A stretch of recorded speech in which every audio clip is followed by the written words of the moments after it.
আজকের ভিডিওতে আমরা শিখব মাইক্রোসফট ওয়ার্ডের একটি মজাদার কাজ। আমি প্রথমে মাইক্রোসফট ওয়ার্ড ওপেন করে নিয়েছি।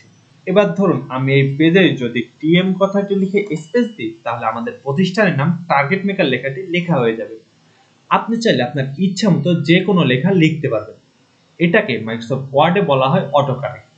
তো এই অটো কারেক্ট অপশনটা আমরা কিভাবে ব্যবহার করব, তাহলে চলুন দেখে নিই। এজন্য আমি প্রথমেই ফাইল মেনুতে ক্লিক করব। এবার নিচের দিকে এসে অপশন মেনুতে ক্লিক করলে নতুন একটি ডায়লগ বক্স ওপেন হবে। এখান থেকে প্রুফিং এ ক্লিক করব। এবার অটো কারেক্ট অপশনে ক্লিক করলে নতুন আরেকটি ডায়লগ বক্স ওপেন হবে।